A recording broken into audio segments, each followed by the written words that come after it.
Okay, welcome. This is our Yang open mic here at Auto Care Connect in Phoenix, Arizona. And I have with me Jose Perez. He's a category manager at Cloy's Gears and Products and also a subcommittee member of Yang. You're on the mentorship subcommittee. Correct. So this topic is perfect for you.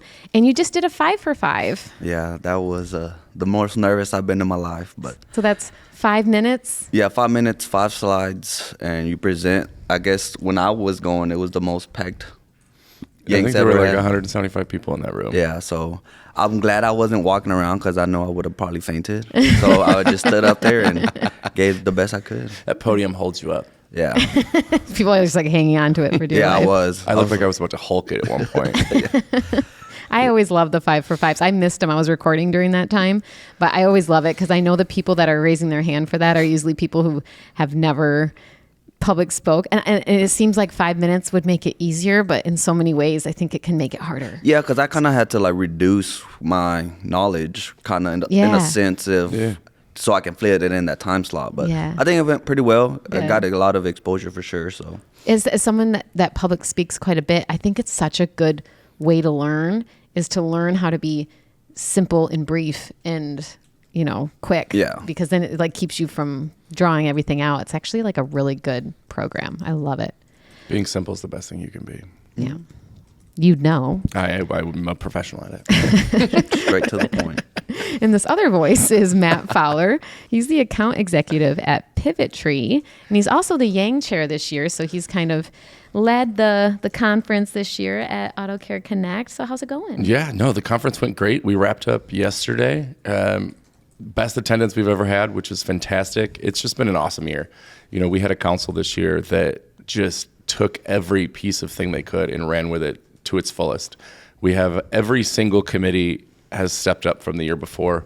We're doing more newsletters. We're doing more YPSs. We have a bigger conference. It's just fantastic. We've launched a ton of new programs. We're expanding the mentorship program, which is great to talk about here today too. Mm-hmm. So it's just awesome. That one's near and dear to my heart. So I was really happy to see the mentorship being a topic that you guys chose for your guys' open mic. So let's get into it. So what is mentorship to each of you guys? How have you guys used it in your career and what has it done for you? For me, it's actually been my lifeline. I'm a first generation. So my parents, they work at restaurants. They don't know nothing about professional or, how to achieve your career goals and all that stuff. So anytime I would have a question or anything, my mentor was my go-to. And I've been fortunate enough all my mentors were really cool. They all like to drink. So that's when you get the most out of a conversation, in my opinion. Yeah, when people finally loosen up a little bit. Yeah. That's the key. And for me, mentorship is kind of understanding that it can come from anywhere. I mean, I think that a lot of times, we always think of you always think of like an old person, VP, just really out there, right? Like they're bestowing this wisdom from decades of experience. And I think a wizard. Like Gandalf's out there. Just But, some of the best advice I've gotten is from people my age, younger than me. Like sometimes mentors can be people who are just going through the same mud that you are and just taking the time to ask questions and be like, oh, well, I wish someone would have told me that. Yeah, absolutely. I actually really relate to that. I feel like some of the greatest mentors I have had been people working alongside of me or even just peers in the industry, that are kind of doing the same things. And Matt and I were kind of discussing before this, and it kind of hit home for me just thinking we mentioned the word peer mentorship, and that's what it's so great about Yang is that you guys get together, you see people at your level, a little bit above your level. You might find the person that's one step above you that's what the job you want someday. And you actually get to create these relationships with the people around you that actually understand what you do and where you're trying to go. Because I know that's always been something in my career where I don't know that somebody exists today that is where I want to be. So how do you find that perfect when the trajectories aren't as linear as they once were, I think that sometimes you think about it and it's like, well, I have to want to do what the next person in line is doing. I'm like, well, I don't know. It might not be what I want to do. Yeah, well, innovation in companies is 10 times what it used to be, right? Things move so quick. So positions change, corporate structures change and shift all the time. So yeah, there's just no clear ladder. Yeah, and I think that sometimes just finding people that share the same values as you can be more meant, even if they're not in the role you want, but you're talking to them and they're like, hey, and you would just agree with the way that they look at the world, so you can bounce ideas off of them and they can give you advice that it may not be pertinent. Ooh, big word. Good for you, I Matt. crushed that big word. Good for you. That's my $3 word of the day. So it might not be like what you do every day, but it's someone that you can trust, that you're like, hey, what would you do in this situation? Because it's more about, kind of who they are as a person these days, I think, than trying to be where they're at. That's kind of the way I always thought about it anyway. Yeah. Yeah, for sure. I mean, just trying to surround yourself with the people that want to, there's nothing wrong but staying at the position you want, but, you got to surround yourself with people that want to achieve more, because at the end of the day, you're both going for the same goal. So Yeah. I heard something somewhere where someone was like, you surround yourself with billionaires, you're going to be a billionaire. If you surround yourself with, people who play video games all day, you're going to end up playing video games all day. If you surround yourself with people with great marriages, you're going to also have a great marriage. Just like, you surround yourself. That kind of feels like a pure mentorship plug a little bit. Yeah, you just surround yourself with the people who are always on the same. I mean, I think Alex Weber did his keynote. Is that what I got that from? He was talking a lot about how, you just surround yourself with people who are going to push you. Yeah. People who are also ambitious in the same places that you're ambitious. Because sometimes it's like, well, this decade, I don't want to be the VP of a company, or I don't want to go there. I want to figure out how to manage my kids and do my life and that thing. And so, your mentors can also change throughout phases of your life. Like you don't always have to have the same ones. Yeah. And like kind of like you mentioned too, like anybody can be a mentor. And I think that that's a huge point too. Like, I mean, if you've ever had somebody come up to you and been like, oh, I just really look up to you, or I've learned such and such a thing. Has that ever happened to you? Oh my gosh. Minute by minute. Yeah, that is a lot of short people. So funny. So funny. No, yeah. I mean, for me, like the biggest surprise was my brother. He was like, I'm not necessarily in the same profession that he is, but he sees me wanting to better my life, and he's like, how do you do it? What steps do I need to take? And I was completely blown by it, because I did not expect that from my brother. You don't That's know who's awesome. watching. Yeah. And who you're inspiring. For sure. So, always try to do their best and be resourceful, for sure. And I mean, you're in your 20s, but someday you're going to be in your 30s. Like Jackie. Like me. Yeah, I'm not ready for it. Matt's My knees are already hurting. Matt still claims to be 20, so I'm just going to play along. 29. Yeah, 29. That's what I heard. On the brink. That's all right. I heard that. I'm right on the edge of 30, I Yeah, think. you're right there. Well, Mentally. you don't look it. I'm a really hard 30. It's a hard 30. Had a stressed out 29. Stressful life, huh? But no, that's an interesting point you brought up too, like family and things. Like me and my sister, I have a twin sister, and we're both in business, but she's the accounting brain behind things, and I'm the sales gregarious one. But sometimes I look at her and I'm like, how do you get everything done in a day that you get done in a day? She's got 2 kids. She drives 45 minutes away to an ice rink for hockey, and then she's doing figure skating, and then she works for 8 hours, and then she goes, and I'm like, yeah, I worked 8 hours. I went to the gym. I barely made dinner, and I am exhausted. And, so sometimes it's just sitting down and chatting with people. I would never admit that she's a mentor of mine, because that would be absolutely terrible. Yeah. But she's definitely someone I Matt look up to. doesn't throw out compliments. No, those are few and far between. But yeah, just, always looking for someone who's doing something you want to be doing, and then just watching them, talking to them, asking them questions. That's a mentor at the end of the day.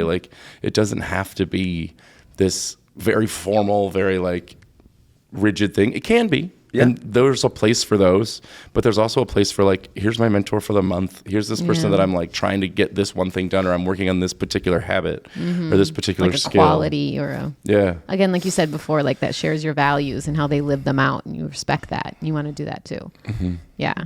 I mean, at the same, also too, I guess you don't even have to speak to them for them to be your mentor. You kind of track their life. I got a lot of the speakers here. I wrote down their names and kind of looked at how or why they became who they are. Because, I mean, obviously, if you're a speaker, you're some pretty important person. You've done something. So, just look up to them, too.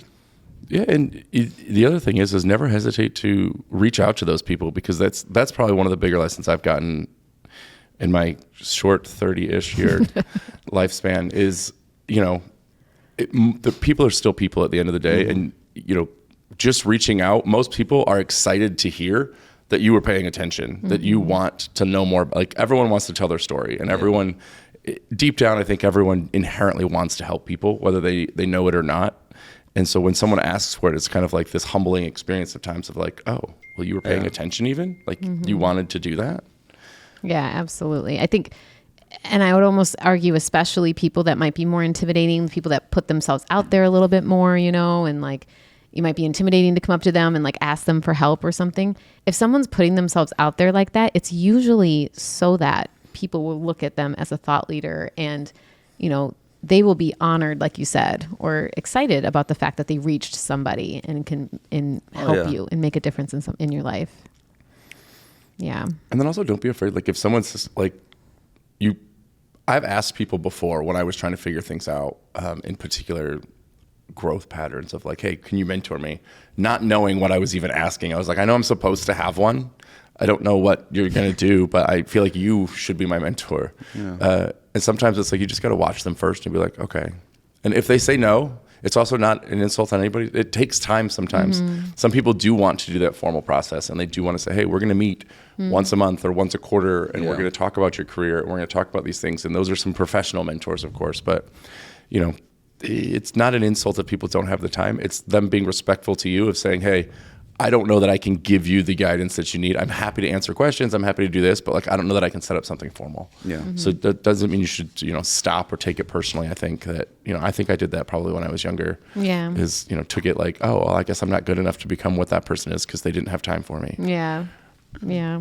And there's also something to be said about, when you do ask for advice and you receive said advice, it doesn't necessarily mean that it's 100% for you or that you have to follow it. And I think it's important to note that you still have to kind of think for yourself, still critically think about, that mentor is not growing up in the same world that you did necessarily. They're not necessarily in the same position as you or has the same exact values as you. So you might still feel like you're being pulled in a different direction, and you still have to kind of think for yourself. Don't take it as fact. Necessarily the advice you receive. I mean, a lot of my mentors were like, learn from my mistakes, but I was like, no, I need to learn from my own mistakes, because that's how you actually, you can read it miles before it actually happens, because you already learned from it. You already experienced that failure or that, not succeeding. I'm really looking forward to my first mistake so I can learn from it personally. But no, that's definitely some of the best advice I've been given was the advice I didn't take. Yeah. It was like, I do not agree. I think I'm going to go the other direction. And that was right. But it probably gave you some clarity. Yeah. Like maybe when you got that advice, you're like, well, actually, I think I know what I need to do now. I'm trying to think. There was this thing. It was like, say there's two options and you throw them in the air and you have to catch one. And in that second, you grab one and it's like, well, that's probably the one you wanted anyway. Yeah. I'm sure there was a way better metaphor for that than what I came up with. But that I feel like I've heard that before. Maybe it's your first mistake. No, I feel like I was misled in that situation. So I can't really claim that as my own mistake. Now it's all coming together. This is all it's all coming back to me now. Yeah. So this is kind of like with this conversation, it's really why the Yang mentorship program is so cool, because it sets you up in a circle. It's not just one mentor and then you kind of work with that one person. You have that person at your exposure. And you talk about topics that are interesting to you, but it also introduces you to 4 or 5 other peers, like Yang members. So it's like 5 or 6 younger Yang members with one mentor. And so you really start to develop that circle and that tighter network around you, and a little bit tighter than, saying hi, bye at conferences like this. This is like you actually can share some of the struggles you've had and get advice from peers and get advice from a mentor and people you can reach out outside of the circle. So that is something that listeners should consider. Yeah, I mean, I think the mentorship program is fantastic in that way. I mean, one of the best mentors I had was 2 years ago, and basically the best thing they did in the group was let the group talk. I mean, and it was they were almost the facilitator of the conversations, and those are still 5 people that I talk to regularly, because I know that, hey, we aligned on this at this time, so like, let me just run an idea past you. Yeah. And so, that peer mentorship is a big thing in my world, at least. Because much like yourself, we talked about this before. It's like, I don't necessarily know if I've got someone that I can be like, that's who I want to be. Yeah, that's what I want to do. Yeah. Other than retired. But other than that, Yeah, I mean, one of my mentors, like for the subcommittee or not the Yang Mentorship program, he gave us a problem, and the different people that were mentees they were technicians, they were accountants, they weren't just in the same environment as you were, so it gave you a light into the problem from different point of views for sure. Mm-hmm. Yeah, and something we don't really talk about a lot with these Yang Ments. Sorry, there was a fly that just attacked me. That fly was going for you. That was like, Jackie's done for it. It was so little, but so much in my eyeball. But something that we don't mention very much that maybe we should is like the benefits to the mentor of this program, because there is probably some kind of reverse mentorship that goes on because they can see and get a glimpse into the world that these mentees are growing up in, the problems that or the challenges that they have that maybe they didn't have back then, but they're developing their leadership skills by seeing what's coming up and getting exposed to that in those conversations. So like when you say like the mentor just sat back and listened, I bet that was really beneficial for them. Yeah. And I think that, that comes to the other topic that we were talking about earlier is, the mentor doesn't have to be the one that would, like, when you walk into a room, you can be like, that's the mentor. That's not always the case. Yeah. They don't always stand out quite so abruptly. And really, it's always a two-way street, at least the way that the people that I've spoken with and the people that I've either looked up to or, God forbid, someone looked up to me. And, it really goes both ways. Like, especially with the generational things of, I'm not going to go like look up something in a book or in a newspaper for information. That's just not how it's going to happen. And then someone comes up to you, they're like, well, that's how I would do it. And I'm like, well, I don't know that I would waste my time with that. Yeah. For sure. Anything else? It kind of like quickly happened, but that was our time. Did we just go, wow, we crushed that. I know, That was we good. crushed it. I think that, at the end, I think that one, I would just obviously shameless plug, join the Yang Mentorship Program. It's an awesome program. I think that, I am rolling off his chair, so it's not my technical responsibility anymore. But I think that the program itself has been super helpful for me. I've been in it since it started, when you started it. And so I think that it's just an opportunity to, if nothing else, develop deeper relationships with people, because networking and mentorship go hand in hand. And I think that, you can find inspiration and you can find direction from anyone in any place. And so just being open to it and being honest about that just puts you in a better spot. So I will definitely plug the Yang Mentorship Program for anybody under 40. And if you're over 40 and you want to share some advice, don't hesitate to sign up as a mentor, because, you might learn something too. Yep, for sure. I mean, and our process, when we pair you with a mentor, it's not just 1, 2, 3, 4, 5, 1, 2, 3. We actually take the time to help you pair you with the best mentor for you. So Yeah, it's a wonderful program. So thank you guys for being on. Thank you. thank you. Okay, welcome back to another Yang open mic session at Auto Care Connect in Phoenix, Arizona. And I have with me Tanya Hunt, Commercial Project Manager for TerraPower, formerly BBB Industries. She's also a Yang Council member, an Impact Award winner this year, which was so exciting and very well deserved. And she was also a previous Women of Excellence Award winner for Women in Auto Care, and also Champion of the Year for them. So we have a little bit of a star on our on our podcast today. Welcome, Tanya. Thank you. And then Mike Reynolds, Inside Sales Manager for Go Powertrain.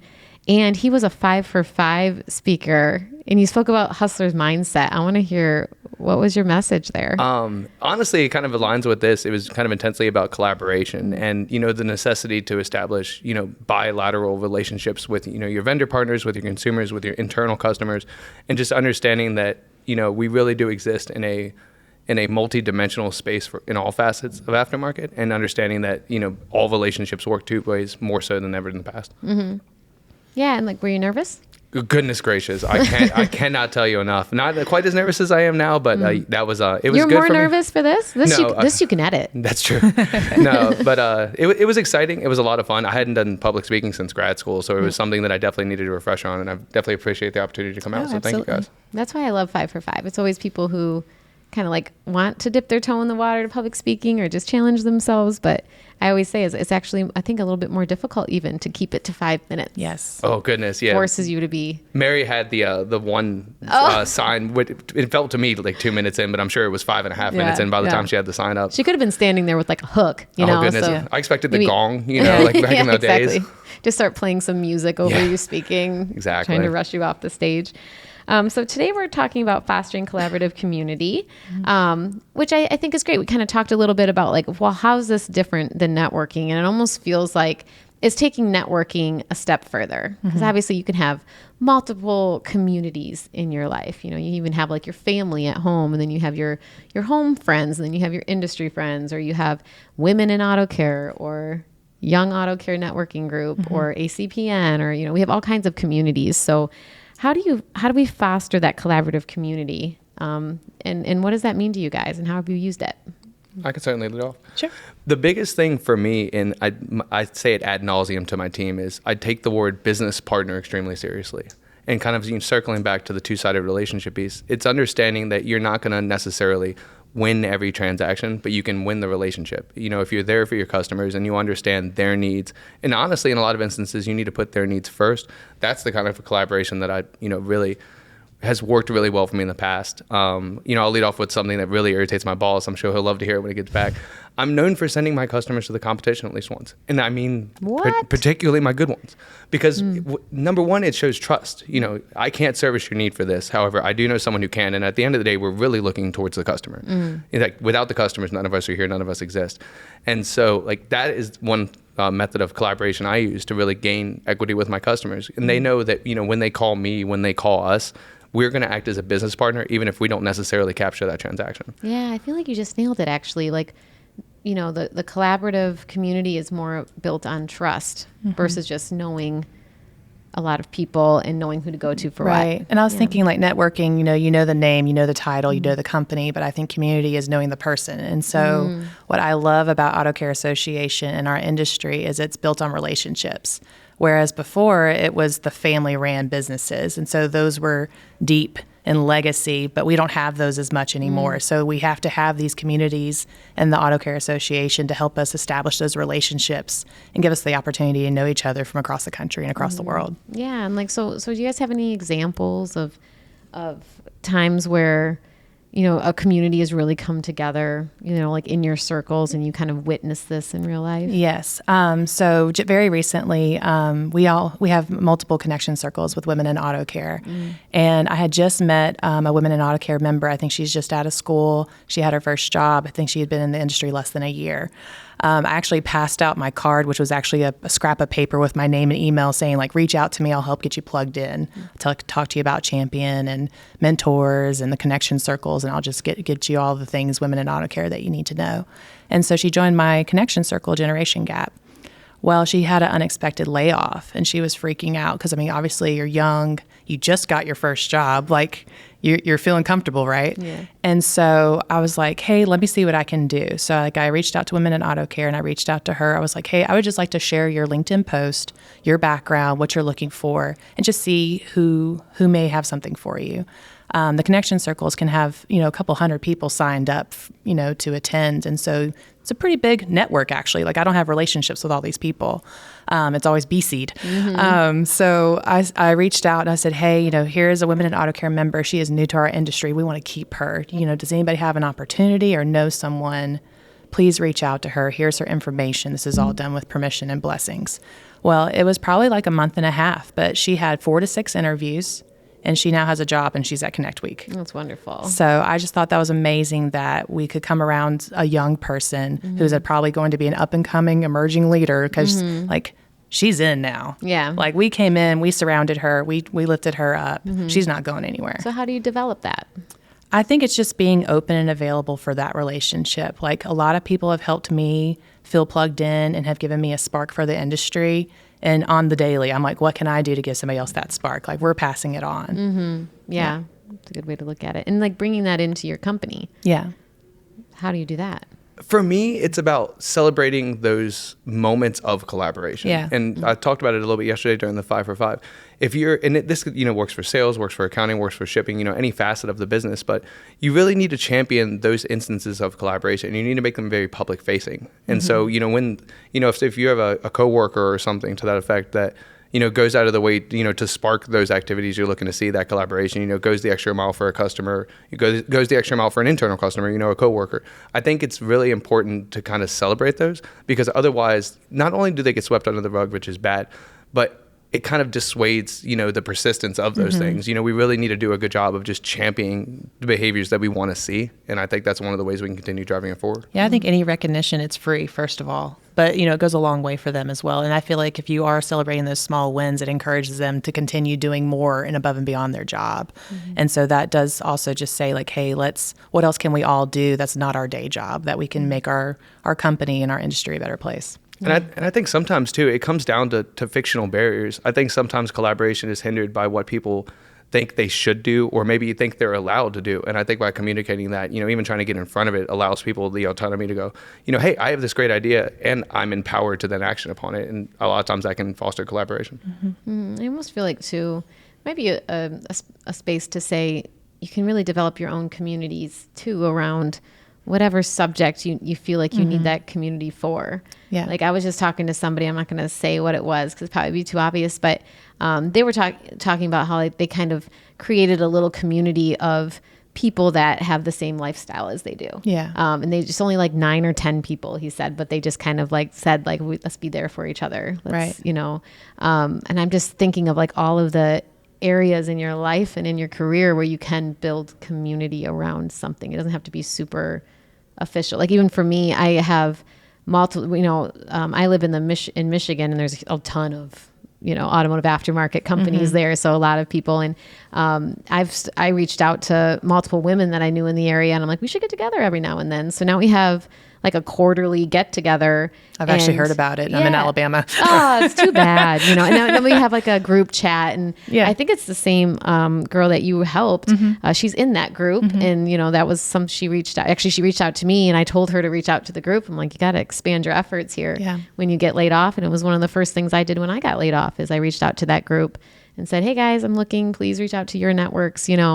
Because you can build a community around anything, but it's just people that know that the reason that they're there is to be there for each other and to give back. Right, for sure. Yeah, and I think it can really apply to a team. Like we can kind of go a little bit deeper than just what we do for our day jobs. Right. Absolutely. And that always builds a lot of equity too. The more you get to understand the people you work with, to understand their values, everything that goes along with that. I think that kind of, fosters that collaboration as well, because you learn people's strengths and weaknesses. We ran into something interesting where our in-house AI expert, so to speak, is actually a contract sales employee. And we would have had no idea that he had any, toes in that field, but, by getting the necessity out there, we need someone who does this. He raised his hand, and he's done an amazing job for us so far. And we would have never expected that from him, and he's just really leaned into it, done an amazing job. Shout out, Adrian. Shout outs are allowed. So like, how do we develop the culture?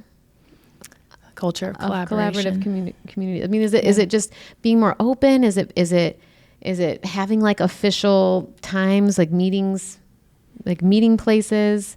Is it regular check-ins? Like, what does it look like? Yeah, so we've done a few things at TerraPower where like we've brought kind of auto care into the company. So like that we did like Women of TerraPower. Oh, yeah. You find you're under 40 just to kind of share the resources. And I feel like that opens up the conversations. Like, hey, do we want to do a lunch and learn every month? Which we have done. I've kind of done a few things that have not stuck. So you have to kind of wait and see what fits, right? With the schedules and the different departments and things like that. But I think at least identifying those groups that have something in common that can do more together is a good first start, really. One thing that we have done that has been successful is we have corporate citizenship, which is just giving back to our local communities. So it's kind of an inside thing, but reaching out. And it started with just Daphne, where we were responding to a hurricane. But we got a small group together saying like, hey, we want to get together and kind of have like a brain trust and like, what can we do to help? And the answer was, doing a blood drive and doing Toys for Tots, where our CEO, Duncan, actually flew the toys to the community that was most impacted by Hurricane Michael. So this was back in 2018. Yeah. It was really cool. But that was sparked a whole thing of corporate citizenship becoming a global 25 location, 35 representatives. And we, communicate every so many months about what can we do this quarter to bring positivity to our community, whether it is teach about sustainability, give Toys for Tots, do a blood drive, or, serve a meal to those who are, underserved. So I feel like that brings a community where it sparked other people saying, hey, I have other things that I think we can do. We could go clean up this neighborhood, or we could plant trees in this park. And so it kind of inspired others to kind of take up a mantle of saying, like, how can our location give back? And it's not a competition. It is very collaborative of, if there's something you're passionate about, tell us, and maybe another location will want to do something similar. Yeah. Sounds like networking with, like a small group that has like a similar goal or a similar passion, and you're there very intentionally to support the people or whatever that initiative is. Yeah, I think it's just showing like, hey, this is an option. Like, this is something that's not your job, but it's something that we can all do because we have the permission to do so. And then, you let it organically kind of go from there. Like our remote team kind of found their own causes, and they're all over the country. Yeah. But they chose some organizations that they wanted to support as a group from all their different states. And so it definitely took like a life of its own. And so I think anytime you can spark some positivity and some good you can put out in the world and people adopt it, that's when you found something. Yeah. Yeah. Well, believe it or not, guys, we hit our time. Oh, wow. Doesn't it go fast? Good That job. was good job. You made it. I don't know if our stories all mixed together correctly, Oh, but No, I think you it did did. great. You did great. Absolutely. Jackie has a talent. She has a talent. Absolutely. Well, thank you guys so much for Thank you, being Jackie. here. Absolutely. Okay, welcome everybody to another open mic session for Yang at Auto Care Connect in Phoenix, Arizona. And I have with me Alexandria Gaston, Senior Talent Development Specialist. For who? I don't have it written down. ISN. For ISN. And then Brandon Crenshaw, VP of Strategic Accounts and Solutions for Yes. Integrated Supply Network. Integrated ISN. Supply. Yep. Oh, that's why you Yes. guys have such this. I was like, Yes. why do you guys We have do. such a banter? Like you guys. Yeah, okay, I get it. Now it all makes sense. It's all coming together. And Brandon, you're also on the Yang Council. I am. Yes. And we just found out that you're also the incoming vice chair. I am. So that's really exciting for you. You have a busy year ahead. Busy Yes. 3 years ahead. Busy 3 years ahead, and it's been a journey getting there. Yeah. So What made you want to raise your hand for vice chair? I was actually, the whole journey with Yang's been interesting. So working remotely and new to the industry, Yang was the only way I could see myself networking, right? At least virtually, the mentorship programs and all that. And so I had messaged Matt Fowler when he was the vice chair and was like, hey, how can I get involved? And then he had me do the 5 for 5 last year, or told me to apply. I did that. Then joined the council. And then Tanya Hunt was like, hey, I think you'd be good for the vice chair. And I said, whatever you think, if it's going to help. And so then I was voted on by the peers, and here we are. It's interesting because our topic today is crushing your career goals. And I think one of the ways that you do that is raising your hand and feeling okay to reach out to people and tell them that you're interested in something that you don't know how they'll respond or how it'll be taken. Yeah, I think it's definitely, you have to humble yourself Yeah. and put yourself in uncomfortable situations. Being comfortable, Absolutely. being uncomfortable. Yeah, so it's kind Yep. of like a beautiful segue. So, so tell me a little bit about crushing your career goals. What are you guys doing to make sure that happens? Yeah, so going back to humbling yourself, it is about asking for opportunities, whether you're paid for it or not, whether you have no idea how it's going to result. But what I would consider my success being about 32 this year, and being at the executive level, it's been a really cool journey seeing how I've got there, but it's only because of the people who have helped me get there. I've had strong mentors at work, strong mentors who have left my companies who still advocate for me. And then just also the teams that I have the, humble honor of leading and having them, support me as well, because they're supported to do their job. And I think that's just what's helped me get to where I need to go, both as a leader, which automatically flows into the ability to execute my roles and responsibilities. And Alex has done a good job, especially at ISN, because she, plug here, she launched our leadership development program at ISN, cool. and we piloted that 3 years ago. Yep. And I was part of that program. I think I was a director at that time. Yeah.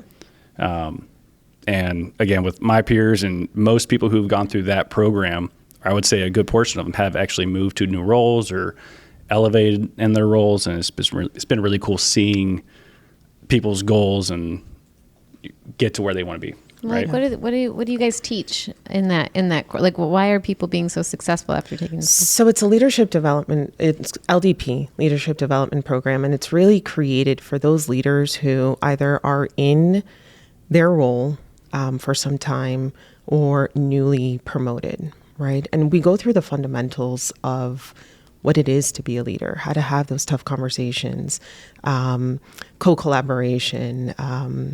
Can't think of what else do we do. We have a lot of keynote speakers. So within the industry or within our organization, how did they get to where they are today? What stepping stones did they go through? And it's that cross collaboration, cross functional collaboration that we work in such silos. And it's really good to see the employees just piggyback off of each other. You know, we'll have a DC operations speaking to somebody in marketing, somebody they've never, wouldn't have connection with. Yeah. It's evolved. I've created them a capstone project. So we went from an 8-week to 10-week program, and they have to do a whole strategic plan for me. So if you're a leader, you have to think strategically. So Yeah, and it kind of sounds like a big part of it too is kind of rounding them out. We actually just did a podcast with Todd Hertzler on our driver's seat show. He's the He's the North American president of Thank Bosch you. Aftermarket. Yeah, that I was did a not want great to get podcast. him. Yeah, it was a really good great one. podcast. There was a lot of takeaways in that one, and one of the things that they focused on was like the importance of identifying your strengths, and not that you can't develop your weaknesses, but like you might get more bang for your buck if you really focus on your strengths. Like that's what's going to end up making you stand out, not being mediocre at something you're not naturally good at. Is that something that you? Yep, absolutely. So, and with that, LDP is a prime example, right? I came in and I said, we need a leadership program. It was about me getting really uncomfortable because I had to create this content. I had to create an entire, workbook and curriculum for them. And I had to get uncomfortable to create this plan. And, I stumbled upon many, challenges, like, no, it's not going to work, pushback, but it's still evolving, and that's probably one of crushing my career goals, not giving up, resetting, refocusing yourself, what's going to work, what's not going to work, and you got to keep pushing. Yeah, I think part of it is we are last night at dinner, we were talking to a few people in Yang, and one of the things we said that kind of goes to, I think, how she says she's hit her career goals is fail fast, right? Don't be scared to fail fast and learn quick, right? Then it goes back into being comfortable, being uncomfortable. If you're not scared to fail, knowing that you'll learn from it, I think you're going to limit yourself on what you can really do It's in your like career. that saying, what would you do if you knew you couldn't fail? Yeah, It's a little scary to dream that big sometimes, but it It is. it's a good question to ask. Yeah, It is. you just have to. I mean, I truly believe one of the ways I'm here in my role now is because I humbled myself with my company and called them after I had turned down the offer. And my journey to ISN was, I was in supply chain, but it turned into transportation. My passion is not transportation. Shout out to those who do that. But I had applied for my original role with ISN. They offered me. I turned it down because the fear of the unknown. And then I remembered why I wanted to leave in the first place. I called them a week later and said, don't know if you've ever had anybody ask you if the role is still available after you made the decision not to take it.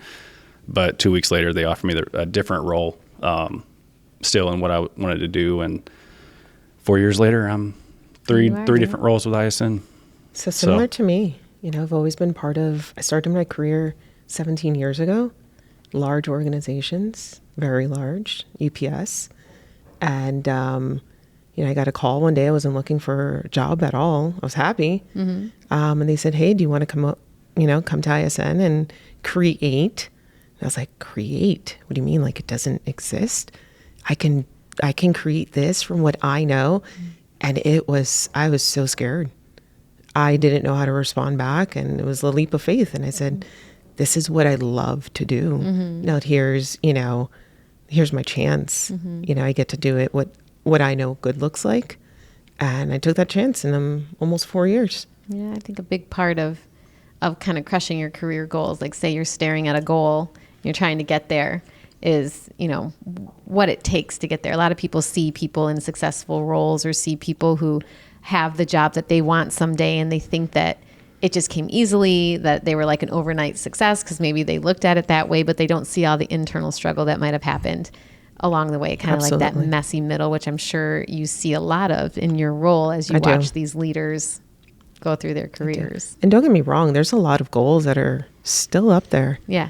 It's just it's just figuring out how to navigate the right way on how to crush them. With the ever evolving industry that we have, how do we navigate my role specifically? Yeah, and I think one of the important things about crushing your career goals is having people who help you do it. Yes. Right? Yes, you can be successful and go far with little people, supporting you, but it's a lot more effective. It's a lot more fun when you have people who are in your corner supporting you to get there, right? And advocating for you behind closed doors. And then it also helps you do that for your team when you're leading others because you've seen it done for yourself, right? So you want to be the leader that you've had in your past. And I think that's probably one of the coolest parts about as you're growing in whatever role you are, if you're able to lead teams, it's supporting them even more so than you've ever been supported, right? And I think that's really cool to see your team be successful. Yeah. I consider that a crushing my career goals when I have my team getting promoted, to backfill my old roles or to go outside of the company to do something else they want to do. That's the cool thing is to see them be successful. Do you ever think about that in when you're developing this leadership program? Like having the difference between a mentor and a coach and a sponsor, the person that's speaking for you when you're not in the room and putting your name in the hat. Is that something that you guys work through too? Absolutely. And it's really, it's very new, right? So the language of mentor is new in our organization, but it's finding somebody who's going to be your advocate, who's your ally, make sure that you find that person, meet with them, let them know this is what I want to work towards. And the doors will open. You just need that person to talk to. I recommend somebody at a higher level so that you can see what good looks like. Ask them to shadow. Shadowing is one of my number one things. Hey, talk to that person. What's a day in the life? Can I join a conference call without having to be assigned a project? Can I just listen? Is this something I want to do? So yeah, it feels like a lot of like crushing your career goals and the things that you guys are talking about is a lot of action on the person's end of like raising your hand, going and building your network and making sure, a big thing for me is, even in like going to events like this and you meet a lot of people, you build your network, you have all these, I would argue a lot of acquaintances, people that know your face, your face to a name or to a title. But the important part is to make sure that people around you know what you're trying to do with your career, what your goals are. That accountability. Yeah. Well, it's so that when they do see an opportunity, like maybe you'll be first to mind, right? And Absolutely. it's like more, it's almost like expanding your advocates, at scale, just, building your network through things like Yang. Yeah. Cause there's been a lot of, speaking of Yang, there's been a long of Yangsters, who have either recently gone through, role changes and their roles have been eliminated, but the community they've built within the auto care industry has set them up to have a role somewhere else, or they're not happy and then somebody they know has a position open and they're able to go do that. So it really is cool seeing specifically from the Yang community and on LinkedIn, which is where you really see these things play out, all the growth and changes that these people are achieving because of the networking at auto care, and what that creates. Yeah, and I know it's like one of the, you know, when I do the presentations and things I do on like personal branding and stuff, I always end it with the photo I have of like basically like a week after I got laid off, you know, just over a year ago. And I did a video just telling my network, you know, I'm on the market, I'm looking for a job. And then I always show the next photo of me like drinking champagne because I always have that slide. And I say like, if you're not going to do it for your company, if you don't want to do it to advance the industry, like do it for yourself, because that's something that you can take with you, and you can make this brand for yourself. You can make it into whatever you want it to be, and make sure people know they're attaching that brand to you and your goals to you, and that you're building a community around you, and not just necessarily your company or the industry. And that's a huge way that you can, you know, do exactly like what people you're saying in Yang who might, you know, feel like they're falling on their face, but then all of a sudden, before you know it, there's all these people coming around you and offering you opportunities because you did that part of it right. And I've seen that prime example recently.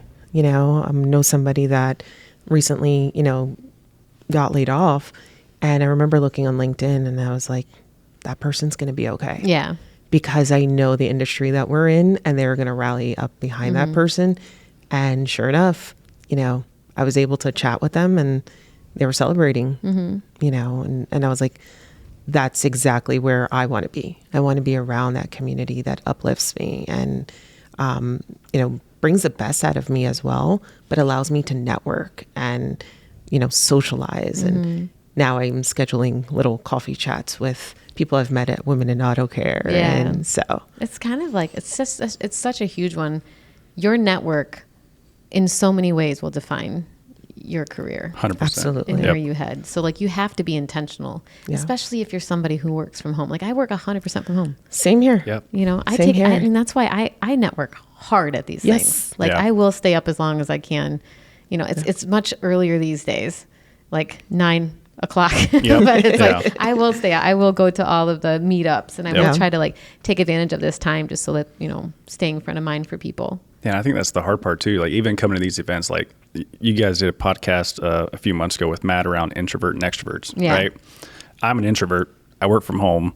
You know, I get the chance to come to these, but still being an introvert at something like this is uncomfortable. But in order to continue to be successful and get to where I want to go, I have to put myself in the position to network and talk to people that I would rather sit in the corner, you know, and just watch and observe, right? And those are the things that challenge me, but then I can also say I did it and here's the result of it. Again, being part of Yang and on the council is a perfect example of how I did that. That's it. I didn't know that you were an introvert. I don't feel like you scream 100% introvert. I'm an introvert. Well, you do well when you're here. I call myself the extroverted introvert. Yeah, same. Yeah. So I'm like, I love the four walls of my house. I'm fine. But opportunities like this allow me to reach my goals, you know, because in my role, I do facilitation, presentation, work on myself. You know, I can't do that, you know, being an introvert. So I kind of have to get uncomfortable. Yeah. So, Once the door's open, right, then it's a lot easier to do things. Yeah, I feel like events like this kind of energize me for the next 3 months until the next one. But I'm kind of an introvert when I'm home. But you know, the extrovert comes out when I come to things like this. Absolutely. Yeah. Believe it or not, guys, we've hit our time. Awesome. You did it. You nailed your first podcast. Yeah. You can check that that good. off That your was list. fun. Yeah. It was. Thank you guys so much for being here. Thank you for having appreciate us. the opportunity. Hi, welcome everybody. We have another Yang open mic here at Auto Care Connect in Phoenix, Arizona. And I have with me Lauren McCollough, co-founder and CEO of Trammell. She's also a subcommittee member for Yang, leading the events committee. And she is a Women in Auto Care Excellence, Women in Auto Care Woman of Excellence. It's a mouthful. Back in 2024, so welcome. Thank you. And this is actually your second time being on Auto Care on Air. Yes. Yeah. So that's cool. Yeah. I'm sure there'll be many more too, because you have so much insight. You're kind of usually talking about AI, but we have you today talking about something completely different, which is what I love. Excited about it. Yeah. And then we have Joe DeLorme, Director, it says DR, I was like Doctor of Product Management for Dorman Products. You're also a previous Impact Award winner, 2023. Yep. Which again feels like it was yesterday. It does. But it wasn't. quite a while ago. So we're going to talk today about leaving your mark on the industry. So what does this topic mean to you guys? Yeah, I think for me, right, as you come up in your career, like I think that there's a category of people who are just like, I just want to do the job. And those people are really important. But I think that there's a large group of us in this industry that just really want to change or be part of this next changing tide, right? And being able to kind of own your responsibility in that company by carrying your brand forward, carrying your company's brand forward, carrying the industry forward. And I think, as you look coming up through your career and you want to be able to look back and, we see the people now kind of exiting the industry and what that they've done to build it. And I think for me, it's like recognizing like, how do I exist inside this room in 20 years and what can I know about this industry? I'm leaving better than I'm coming, and making sure that you're an integral part of that journey. Mm-hmm. Yeah, well said. Yeah, I feel like you want to be able to make your mark in the sense of not just come in, punch out, and really like influence and like have like a greater good. And like you said, leaving it better than you came in, and just being able to influence and kind of lift up the generation to come behind us, just the way we were lifted up by the generation before us. Yeah. Like, how do you find what that is? Like, for somebody kind of like traveling through the industry and kind of, especially the under 40 crowd, they're coming in, they're learning a lot really, really fast. This is a kind of an amazing, but in a lot of ways complicated industry, which is kind of what makes it so amazing. And, how do they discover, like, where are the gaps? What are they looking for? Yeah, I think Yang, as an example, is great, right? Because, it provides almost a roadmap, right? You're unsure and you're just like, all right, cool. Like, I'll follow this group. Mm-hmm. And from there, I think you learn so much about yourself and what you want to do. And then for me personally, Yang has done so much. So I now feel like I need to pay it forward, right? And then bring that next one up, because you come in and you're like, I'm a big automotive enthusiast. So like I knew what I was getting into. I was so excited about it. But a lot of people just fall here because it's like, it's a job, coming out of college, they're going to give them a paycheck, but they're just not sure. And it's up to us to keep them engaged and keep them, wanting to thrive within this fantastic industry. Mm-hmm. Absolutely. Yeah. I think that for me, especially when it comes to Yang, I think it really does two things. It gives you a network and it gives you exposure. And there's a Venn diagram of those things that are probably where Yang really exists. Because I think that when you come in, like, let's just say that you come in on a sales role or a CSR or something like that, there are a lot of different jobs in this industry. And I think about it less about like what specific seat maybe you're in, but what problem do you really, really care to solve? Right. And I think that this is where it goes with seeing the industry evolve and this journey of self-discovery in this parallel world, because you start to think about like, that's the problem I want to master, right? Because we can all be this like master of our own little discipline. Like, I mean, we have people here like, this is like the ACEs person, right? Like this is the person who took us through that journey and really owned the adoption of digital commerce on these channels. And I think it requires people to kind of figure out what they want to leave their mark about, right? And I don't think there's a right or wrong answer to this. And there's, I know the pitch competition later today, and I helped get that kicked off last year. And the reason I was so excited about that is because I know there's amazing ideas that are happening within this industry, but we need to be able to give them a platform. One, to make sure that those people feel empowered to have more good ideas, but then also so we start getting our innovation gears turned. Because if everyone came into this industry saying like, I want to make sure I leave this a little bit better and I'm going to continue to swim against the current when things are hard, like how different of a place could we be in 10, 20 years? Because I think we're in a situation right now where there's a lot of turmoil and there's a lot of change and challenges that we're facing. But I think that I'm a glass half full person. So like, let's find the opportunities and let's use this as a way to push us to be better.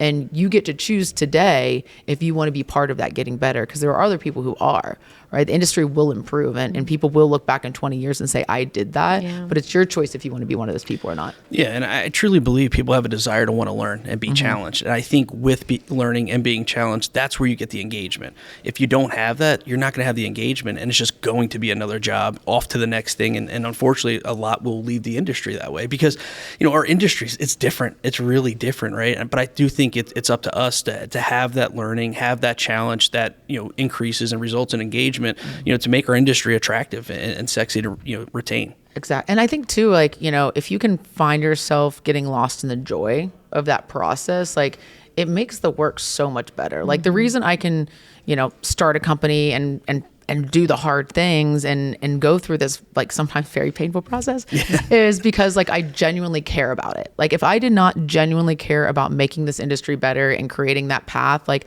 I don't know how I would get through the hard times, because like I tell this to like other founders too. I'm like, if you're in this to get rich, you pick the wrong career path, right? Yeah. And I think you could say that about someone who's in an organization but is just working those extra hours or taking that extra cognitive energy to do the hard thing. But if you fall in love with what that can create and that entrepreneurial spirit, I think that it just makes there's so much more joy in work, and it also just creates a sense of resiliency that can help you any day, from a lost customer to some negative feedback from your boss, whatever it's going to be, because you feel that's more existential in what you're creating. Yeah. We mentioned this the other day on a podcast about kind of resiliency and kind of being kind of grit, and like showing up the next day and being consistent day after day, month after month, year after year. Even it's like those are the people that end up being successful that people think was like an overnight success, but it was months of consistency and years of consistency and showing up for something that they believe in. So it really does help to have like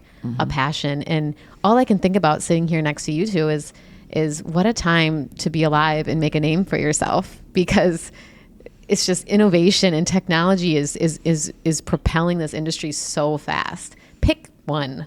Yeah, absolutely. Like there's so many things in front of you, and coming to conferences like this exposes you to all of this stuff going on and all of the stuff that there is to learn. And you can literally pick one. It's at your fingertips. Yeah. Super exciting. Yeah. I think that too, like you brought up technology, and I've I guess this kind of become like a Laurenism or whatever, is one of the comments I'll make is that aftermarket, we've spent so much time and energy innovating on our factory floors and on our product lines, yet we don't carry that same innovation and discovery into our business processes. And when I think about the next generation of technology and an AI driven world, like the aftermarket shouldn't kind of be an afterthought anymore. No, not like at all. we should have the best technology, as good as healthcare, as good as finance, as good as anyone else. And it's our job. And when I say our job, not just Joe and I, right? It's every one of ours, especially people coming up, to push that forward and recognize that the way things have always been done have built a foundation for us to innovate on top of. Right.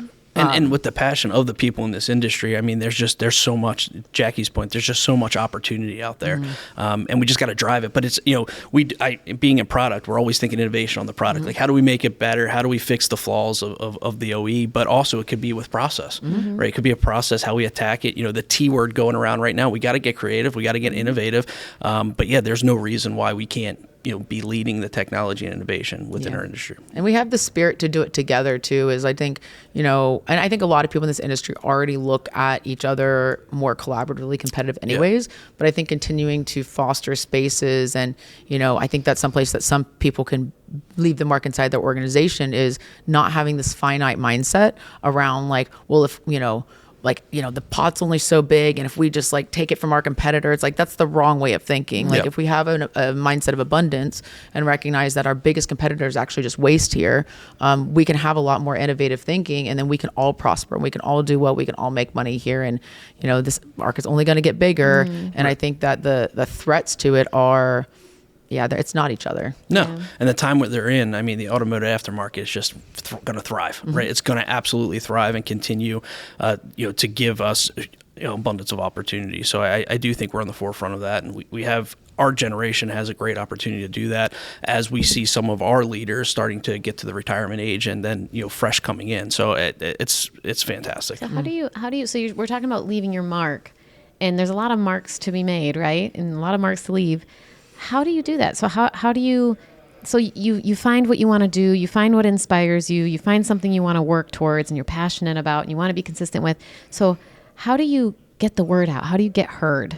How do you get recognized for that and become the leader in this space and really leave your mark? Yeah, I mean, for me, I always, seem to run towards the fire, right? Always run towards the problem. And I think that's when you're most creative and most innovative, right? We could keep following the same process, right? And come out with the same results. But, if you go into the fire and realize, hey, this fire keeps coming up, right? So we're following the process, but it keeps, reoccurring. How do we attack that? So I've always been one to go, let's run to it and let's figure out, because nothing, there's no better time to try to get creative when, things are burned down. So that's kind of my approach to it. Yeah. And I think to being more problem than solution focused in those kind of early stages, because, we're looking for catalyzing events, right, that can kind of build on top of each other. And I think that sometimes people get so locked into the way something has to be that it's quite blinding.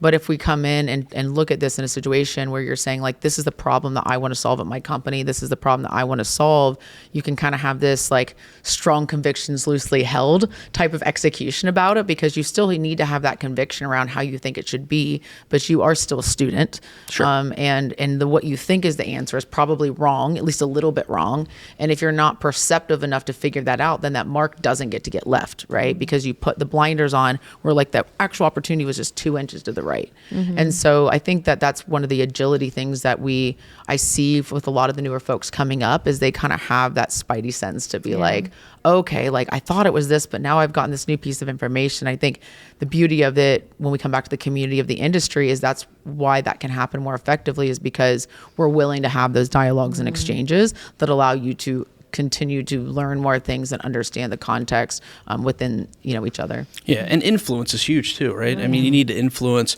and provide guidance, if you will, right? So sometimes I have to take a step back and balance that. But like if I have an intern or a recent grad coming out that are just unaware, and I have the answer, I got to kind of just hold back. But I could be there to influence. I could kind of set some guardrails, allow them to know it's okay. If you're going to fail fast and fail forward, but be able to support that. And I think that's also how you leave your mark, instead of always being the person with the answer, but helping to give somebody enough rope to be able to find the answer on their own. What's so exciting about this generation coming up, and I'm talking about us here too, and the one that's coming after, but they're a lot more open about not having all of the answers, and they're doing it on social media. They're creating communities around these ideas. They're kind of, I think they're able to kind of get the word out and get heard a lot more naturally. Sure. Because it's been a part of their world since they were born. It's been a part of our professional lives, at least, So, it's a very exciting time. And just having these conversations, and we talk about Yang, and you talk about, surrounding yourself with people that, want to move the industry forward, want to move their careers forward, want to make a mark, it's more likely that you're going to also do those things, and you kind of all move the pack together. Right. Right. Absolutely. Yeah. It's really where like things like Yang come in. Yeah. And I think you brought up earlier too, it's not, it might look like it, but it's not all sunshine and rainbows for anyone. Yeah. No. Like this is all very, very hard, and doing hard things is hard. And I think that, like to your point, I think that there is a little bit more vulnerability shown in kind of some of the younger generations about those failures and about that build in public type of mindset of how you're going about things. But like in between every win, there was 10 things that probably went bad. Sure. Right. And there's only and I think the people who are going to look back and think and realize that they made the biggest impact were the ones who didn't let those wins deter them. Right. Because it is pushing a boulder up a mountain often. Yeah. But it is taking that tenacity. And I mean, I think I really always like Connect. It's one of my favorite events of the year, because I feel like even though I was in the industry for a few years before, I wasn't super involved. And I remember coming here just 2 years ago, and I barely knew anyone. I knew a couple people who, I met a few people, and then I like come back the next year and I'm like, oh, well, I like kind of know a lot of people here. And it's because I kept up those relationships in between. And then I come back this year and I'm like, oh my gosh, this is like very different world. Yeah. Every time I come. And so I look at this as kind of like a milestone type of conference at Connect, because I can see it's like, if you're, feels like kind of like, oh, I'm like climbing a mountain in the dark, right? Just trying to get there. And then it's like, this always tends to be one of those events for me that's like the clearing of the skies. And you're like, all right, like I can kind of like see, I don't really know where I'm going yet, but like I made some progress. So that's good. And it like snowballs. That's a great point. Like each time, like that network just snowballs, and the relationships you just build upon. And you mentioned this too. I mean, nothing's done individually, right? Yeah. It's such a collaborative teamwork environment. And I think part of leaving your mark is supporting those and knowing that you have their back on stuff like that. So I think that's a big thing, right? With the mentors and being, having you go from a mentee to a mentor now, right? In certain stages. So I think that's huge too. And people have support and they can rely on you. Yeah. And I really equate like the people here, the people that are attending Yang and managing to, I mean, it's also a lot. I mean, I understand a lot more people would love to be here that maybe couldn't for one reason or another, don't have the permission, whatever. But the people that are here are kind of like, you can equate them to the people that sit at the front of the classroom, right? Versus the people that sit at the back. Great way. And those are the people that are asking the questions. They're engaged. They're in tune. And they're the people that are really going to make the mark. Sure. 100%. And I think that's a great point, right? Is like this conference and even many others, right? It's the people here are only like a very tip of the industry, but it's such a sampling bias of the innovation happening because they are people who are trying to push things forward. They are the ones that I like the front of the classroom. I think that's a first perfect analogy to look at the group of people here because, you know, it's a really, really big space. But there are, you know, the people who are going to change the way we do business is probably a group of a couple hundred people. Right, for sure. And leaving your mark is this group here. It's not here, right? Because you said the people that want to be here are here. We got to take it back. We got to take it back to our companies. We got to take it back, you know, using LinkedIn and using our brand to be able to support that. And then maybe people are like, oh, maybe that is something I should go to, or maybe that there's an interest, right? Because I feel like everybody, if you're coming here, you're a part of that group, right? But it's getting it out, that ripple effect. That's really the hope of this open mic, frankly, is to have some of these conversations to a wider audience that can't be here or don't know that they should be here. Right. You know, and hear the kind of conversations that are going on. Yeah. For sure. You know, and I think too, that's where like, I think doing the Yang, I know we launched the ambassador program this year, right? Of trying to have more people getting inside the organizations, at least through the lens of Yang, letting them know about YPS, right? And taking those tiny little steps, because I think the other side of leaving your mark is figuring out how to build that brand around yourself. And I think part of that happens very organically just by being here. Like I think there's a huge amount of that just by the pure physical presence of it. Yeah. But when you start to think about like, how do you really build that brand around yourself, right? That carries you through every job, every step of your career. I think that there can be an overcorrection, right? It's not about like saying every single accomplishment and what you did so your boss knows exactly. I think when we think about it a little bit more broadly of the impact on the industry and in the organization too, it does come back to that why you're doing it. Like people don't care, it's the whole thing. Like people don't care what you do, they care why you do it. And I think that too, that's some of the I really noticed that came up a lot during Yang over the last couple of days because we really did center it around innovation. And many times people weren't talking about their accomplishments. They were talking about the motivating factors behind it. I know when Jill and Rebecca did their panel and stuff, I feel like that was the real thesis is like, you know, that energy behind it and how that so naturally builds your brand because it's more with care and not like check a box on, you know, it's my not about CV. you. Right. It's about your calling. Yeah. And how you implement that when you go back home or to your company, not just like, oh, I was here, I checked the box, but to actually implement that and execute upon that and bring those around you up as well. You got to beat the drum. We did a full episode on mentorship back in December, and Mike Moeller was on it, and he said it's kind of like the lottery, you got to show up to win. Sure. I feel like that's kind of the same sentiment here. We are sadly at our time, and I feel like this could have been a full episode. That went quick. Because I feel like awesome. I could keep talking about this. You guys were fantastic. Thanks for having me. Thank you for being here. Welcome back. We're here with another open mic session for Yang at Auto Care Connect in Phoenix, Arizona. And I have Brooke Peckham, Human Resources Manager for AutoWares here.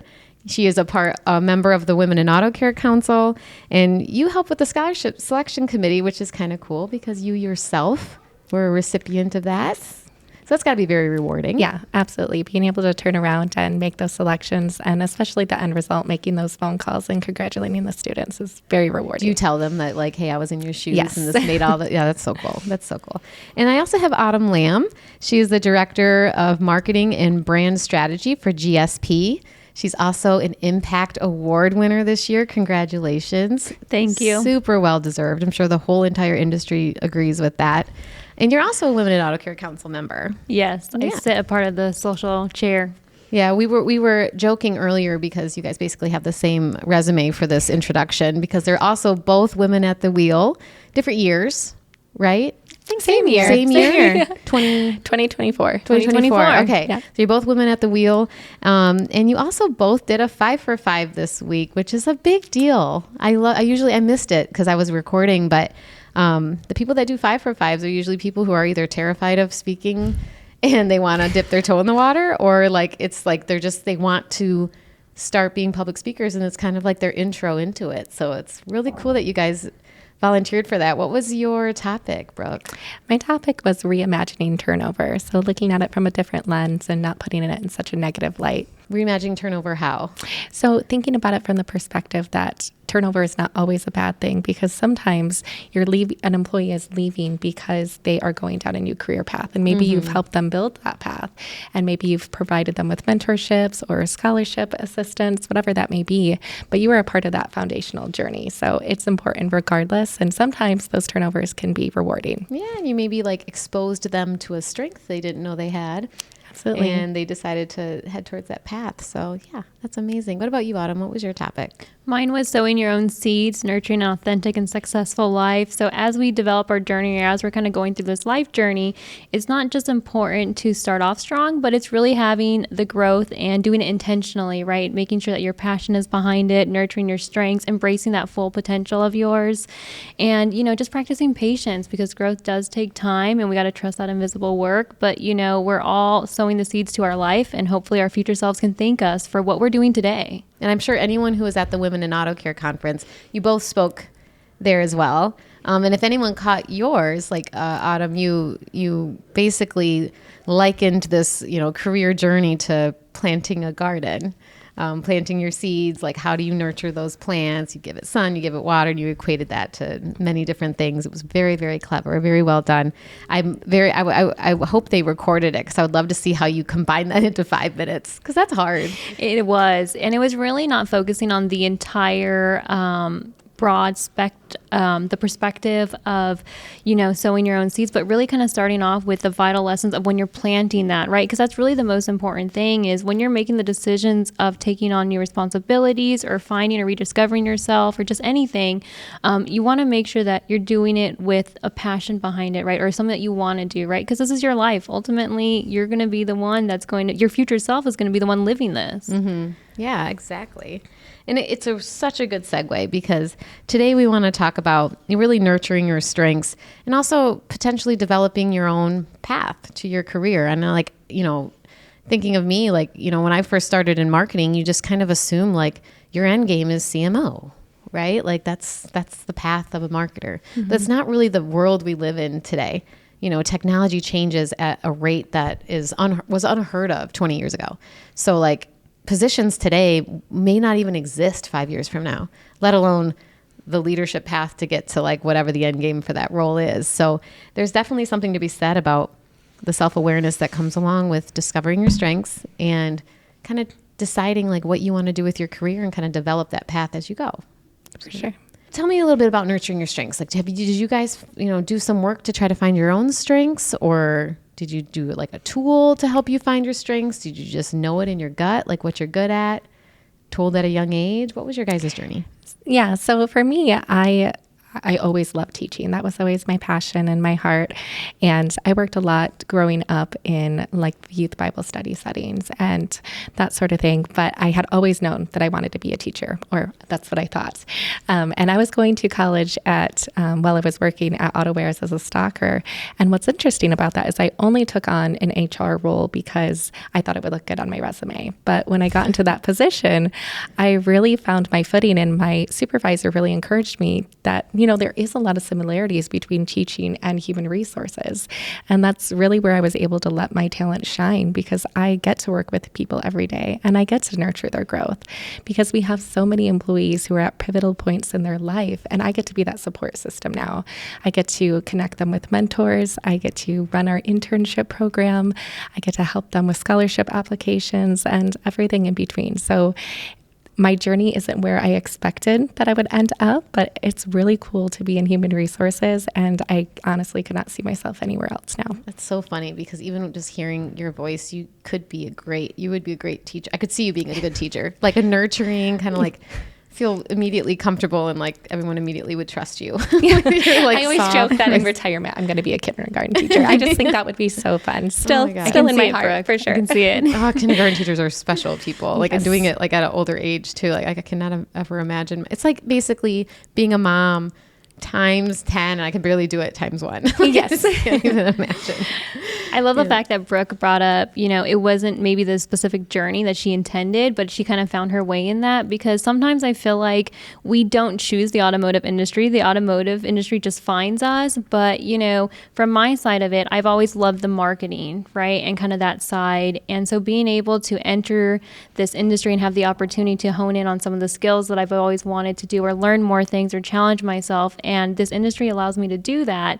I never pictured myself in it, but now that I'm in it, I don't think I'll ever see myself out of it. Mm-hmm. But I get to be able to challenge myself in ways that I never thought I could. And, the journey here has really been an amazing journey, because it is a path of self-discovery too, of finding your strengths, maybe the strengths that weren't always a strength or you didn't know. I'm a very talkative person. If you ever meet me, I can definitely talk a lot. And it was one of the things, like back when I was in school, the teachers always have comparative teacher conference, right? And they would be like, Autumn does so good. She's amazing. She has good grades and everything, but we had to move her because she keeps disrupting the class and she keeps talking to everybody. So it just really showed that my personality was, even at a young age, was always sociable and everything. And so just joining communities such as Yang and Women in Auto Care has really allowed me to flourish in that sense of being like, wow, there's a benefit to having some of this stuff. We don't always realize it until we're kind of in areas that we're like, wait a minute, maybe this is a strength of mine. And so it has allowed me to join Toastmasters to kind of hone in on that public speaking side to improve that. Now that I'm getting a little bit more involved and having to see, the stage a little bit more and not be so anxious on there. But, I want to be able to improve that. And it's something that sometimes you don't know, but you kind of find this path and it leads you down an amazing journey. Mm-hmm. Yeah, it's so funny.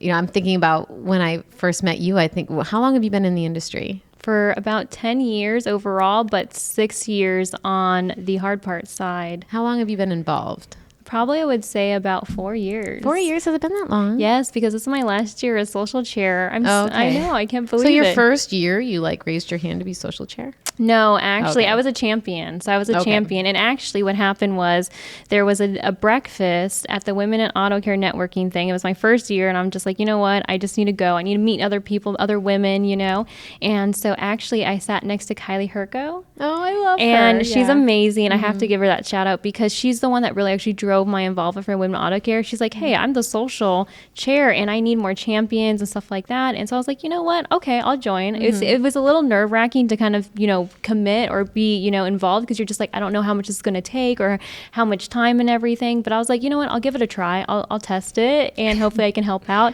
And then ever since then, it was kind of like, okay, I was a champion. Then I moved into the chair and then being able to kind of grow and help our social presence has been amazing. I mean, seeing the transformation of Women in Auto Care and just representing in all aspects and all channels now has been a rewarding experience. Yeah, that's amazing. Is that the same breakfast that I met you?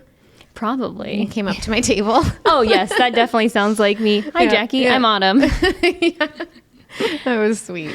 So let's keep going here. So you find your strengths. You kind of figure out what you're good at. It's something that I wish people would know earlier on when they're talking to children or talking to people in high school and stuff, where they're like, you have really good grades, but you talk a lot. I wish people would just use the word and.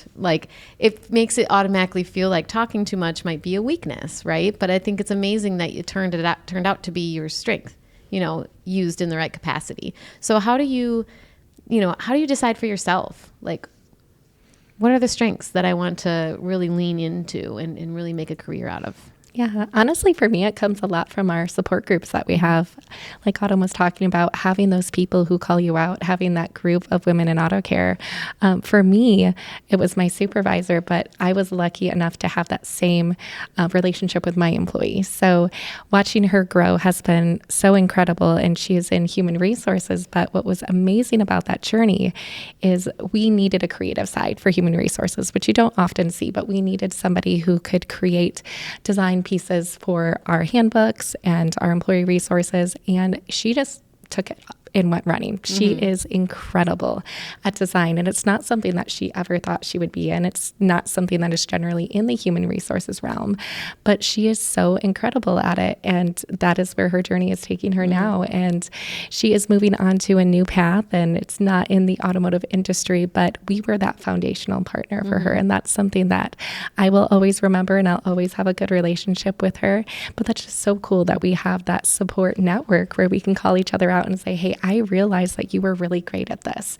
Go on and pursue it. So just like you had the person who called you out, for me, that was Kim Nolan. So I think we all have those people in this industry who are like, hey, I see you doing something and I think you can do something with it. Keep going. And it's a great that you kind of brought up that support because, you know, us as seeing ourselves in the mirror, just a reflection of us, we see just things, but we can also be our own worst critics sometimes. So we don't really understand, or maybe we don't see all the positivity or all the areas that we could be stronger in.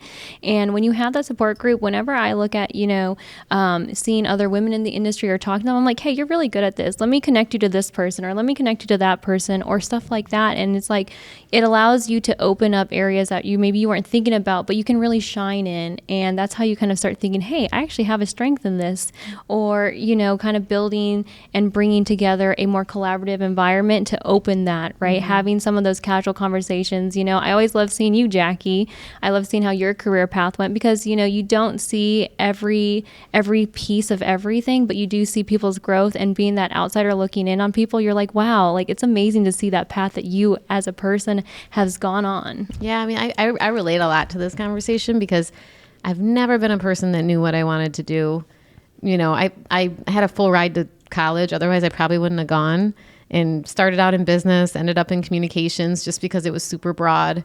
And I knew I'd have a lot of options, fell face first into the, you know, marketing. Like, I just kind of like every step of my career has just been like, usually somebody being like steering me, like someone being like, hey, you know, have you tried, you know, market intelligence? Turns out that's not necessarily a strength of mine, you know, then turn me over to e-commerce or to, you know, training. It was really fun. And like, it, you know, somehow I landed in content, and it gives me anxiety though. And I'm sure there's people who can relate to this when I think too far ahead, because I'm one of those people that don't necessarily see what I want. Like, I don't have a person walking around the industry that I'm like, that's the job I want. Like, you know, that doesn't exist for me.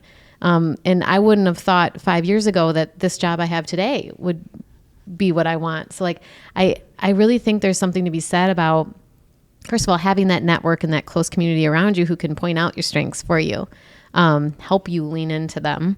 And there has to be some kind of tips or tricks in on the part of like, how do you develop that into a career path that may not be like an obvious one, right? Like, how do you create that into something that's going to like, people are going to pay you for necessarily? Well, I also think too, it's not so much about comparing, right? Your journey is your own journey. It's your own independent journey. So my journey will never look like yours.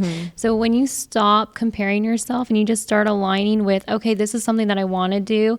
Like Brooke, she thought she was going to be a teacher. Maybe it didn't lead her there, but she still has passion with teaching and educating behind it. So that has allowed her to be in a different space, maybe a different application or environment, but she's still enjoying what she does.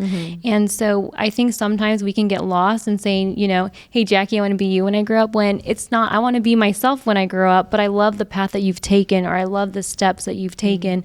And so it's learning how to do those same things, but applying it in your own unique way to your own life. That's really well put. Yeah, I think it's really important to realize, like you said, we're all unique.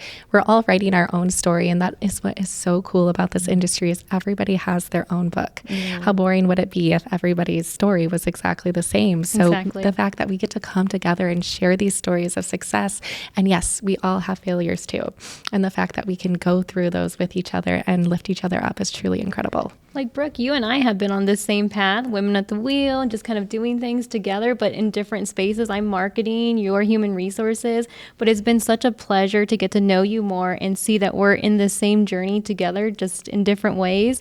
But, you know, we're seeing each other grow, and it's amazing. It truly is. And there's a lot of like, with you two, like, you know, you have similar, you know, accolades and stuff at this point, but you guys clearly have very different strengths too. And like, you guys are kind of on a similar path, but obviously very, very different in taking the time to step back and really think about like, what are my strengths? Some of the most successful people that I know exactly what they're good at, and they know exactly what they're not good at. And they have to be very comfortable saying, I'm not good at that. I'm not good at this. You don't have to be good at everything to be great and excellent at something else. So there's a little bit of self-awareness that goes there, and also being able to picture, like, see that in other people too, which is like something that you guys seem to do really well. For sure. And sadly, you guys, we're already at time. Actually, we're a little bit over. It's kind of sad. I feel like this one could have been probably a full episode again. Like, it could have kept going. It just means, Jackie, you have to have us back. Yeah, I might have to. This is going to be your third. That would be a record. We have never had a guest. I don't think we've ever had a guest 3 times. Jessica Delicious managed to get on twice, but it was because I had a cancellation. And I'm like, she can talk about anything. I listened to Brooke 3 times, 4 times. Oh, yeah. Thank you. Yeah. Well, thank you guys so much Thank for you. sharing your insights. Thank you for having us. Welcome back. We're on another open mic session for Yang at Auto Care Connect in Phoenix, Arizona. And I have with me Jamie Francis, Director of E-commerce for Highline Warren. He's also on our Yang Council. Welcome. Thank you. Is this your first podcast? It is my first podcast, yeah. Yeah, I love newbies. Is this your first? It is. Yeah. All right. And I have Clifton Gurley. He was the other voice you just heard. Senior Account Executive for Bill Murray and Associates. And you are on the Yang subcommittee for YPS. I am. I want to give you the opportunity to talk a little bit about YPS, what YPS is. Okay. Well, YPS, I mean, it's our Young Professional Series, and I sit on it with Jamie Francis here. And through there, we collaborated with some, I guess, industry leaders that have either been in Yang, been associated with Yang, and support Yang. And they talk about relevant topics to help our members develop in their career. Mm-hmm. And these are virtual. They are. And yes. free. They are free. Mm-hmm. They're not recorded, so there's no pressure. Shameless plug here. If you do want to sign up, please reach out. Mm-hmm. So again, there's no pressure because it's not recorded. No one's going to see it outside of the time slot. It's only available to Yang members. So we highly encourage that. Participation on both fronts. Yeah. Being a part of it as a speaker, and then also joining and listening in. Yeah. Absolutely. I think those are a really cool addition to the Yang programming. They're quarterly. Are they still quarterly? We're trying to do about 5 this year, so Okay. slightly more than quarterly. We've had some great guests. We're always looking for other guests too. Mm-hmm. So if any leaders in the industry want to come chat with our group, we try to put it over lunchtime. So kind of make it a little bit of a 45 minutes over lunchtime to allow for folks to be able to attend without conflict. And it's really great to see the kind of guests we've had, the kind of topics we've covered, and we've got more really good ones coming up this year. Yeah, I really enjoy them, and I think one of the main things too to maybe mention. Do you have to be over 40 to be a speaker, or is this open to? We're always looking at speakers. You do have to be a member of Yang, which means you're under 40 to attend the event. To view the event. We have Q&A at the end as well. To speak. So really, we're looking to, as far as speakers, for someone who's been in the industry for a while and has some insights. Yeah. Yes. Okay. Yeah. Good to know. So today we're talking about finding your people. And you guys are here at the Yang conference, which I think is probably a really good start to finding your people. And you guys mentioned you guys did some kind of flash mentoring session yesterday in your conference. You want to talk a little bit about that? Yeah, for sure. So we had great attendance. I mean, we had a full house for much of the last couple of days. It's been a lot of fun getting to meet a lot of really cool people. And one of the things that we tweaked a little bit this year was the flash mentoring. So everyone was really seated at a round table, and we had some topics really related to professional development and growth and networking.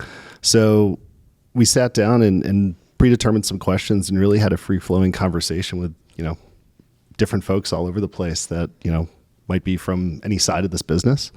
And it was really amazing to see how, people want to meet with people, how to network with people, and how you can really sit down and, create a circle. Mm-hmm. And, you've been coming to this event for quite a while, whether it's Apex or Connect or Fall Leadership Days or other industry events, you see a lot of the same people and you do sort of build your network. Mm-hmm. It's not always someone you're, doing business with directly, but it's someone who, you enjoy saying hello to and chatting to. And it's always nice to have a friendly face. Mm-hmm. Yeah, it was kind of something. We did another open mic about creating collaborative communities, and I was really having a hard time in my head deciphering the difference between that and like just networking, right? And it feels a little bit like networking is casting a really large net, you know, and just making sure people know you, that you know the people, that you kind of have an idea. Like if you needed to get a hold of a company, you know one person that's met you once that you can kind of send the LinkedIn message to and they'll answer you, you know, like that kind of networking, like acquaintances. And then you're building a community, which is more like, okay, this group over here, like Women in Auto Care or Yang, like something connects us, right? And something makes us a community, and you can have multiple communities. And then there's like finding your people, which feels more like, you know, developing a smaller circle around you that, you know, really understand maybe what your goals are, really understanding what you're trying to do with your career, you know, however, you know, deep you want to go with that. But like, it's another step of networking.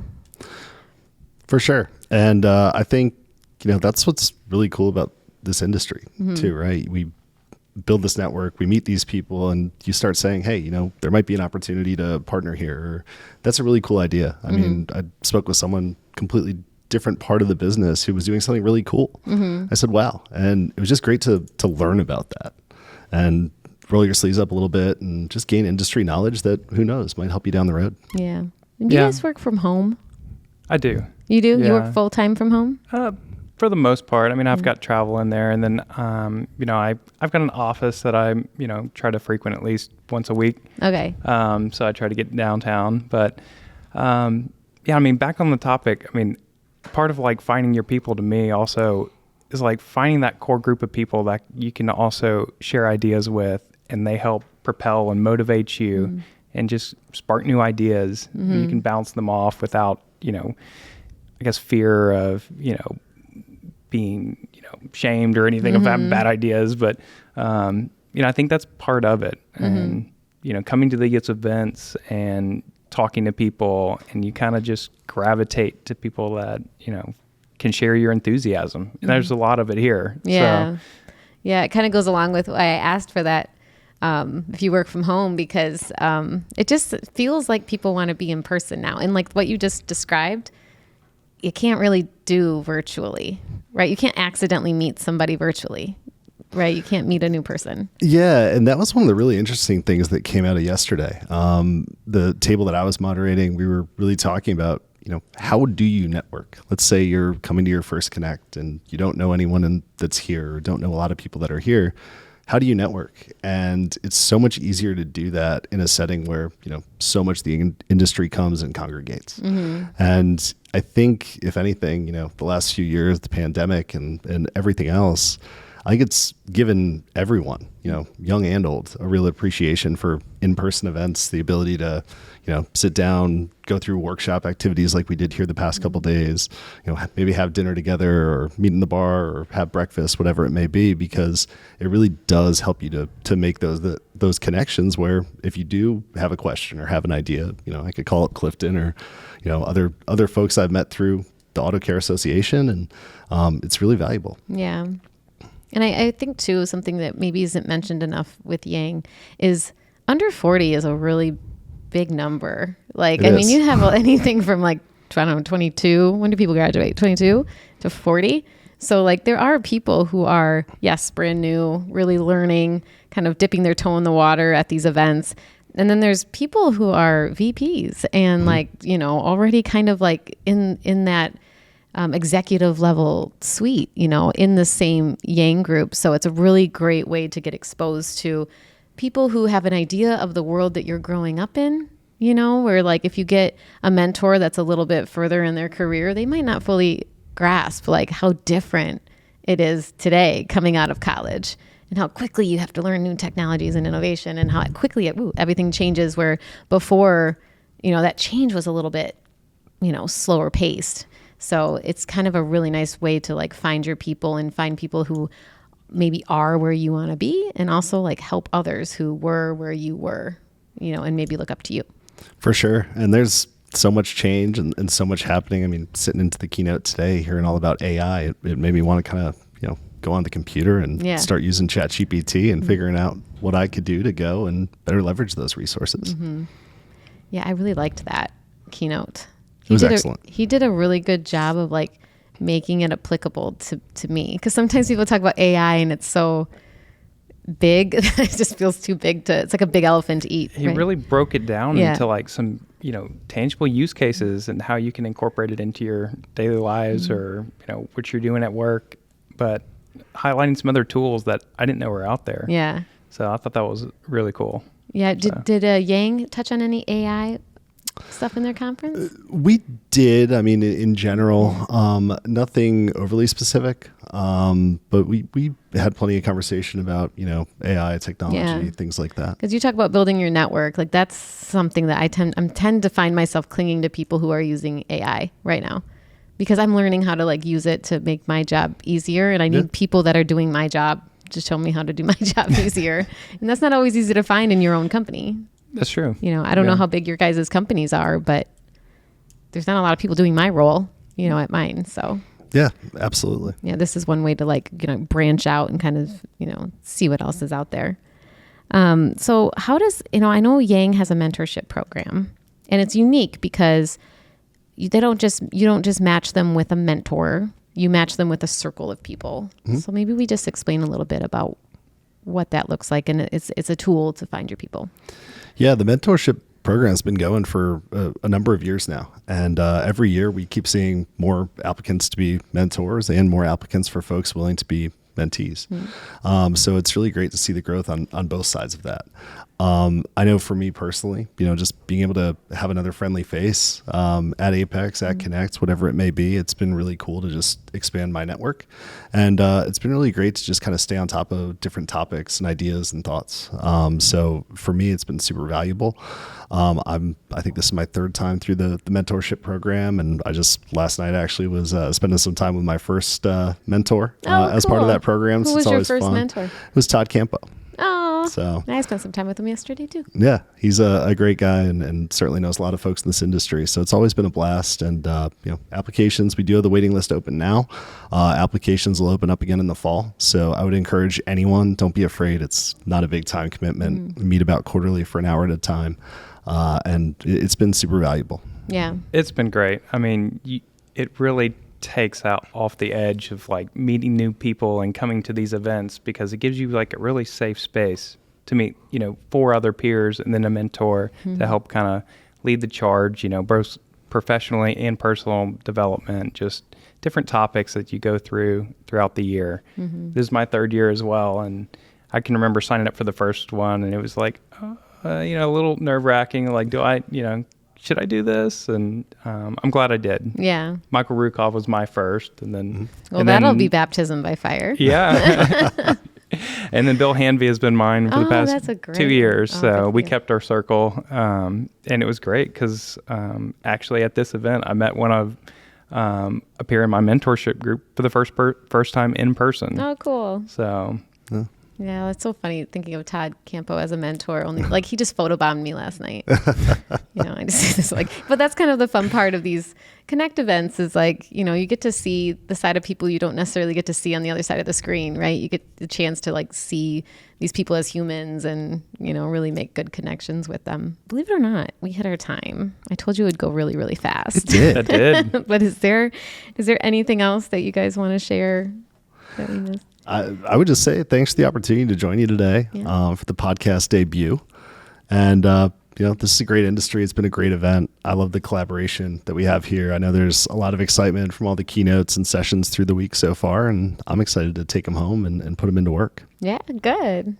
The only thing left I think I would share is if you do find yourself at hopefully in the future at one of these events and you don't know a lot of people, just reach out and say hi to somebody, because I would say I've never been turned down, but everyone's going to turn around and say hi, and just introduce yourself and say, hey, my name's Clifton. I mean, use your own name, of course, but everyone's going to be saying that. Yeah, across.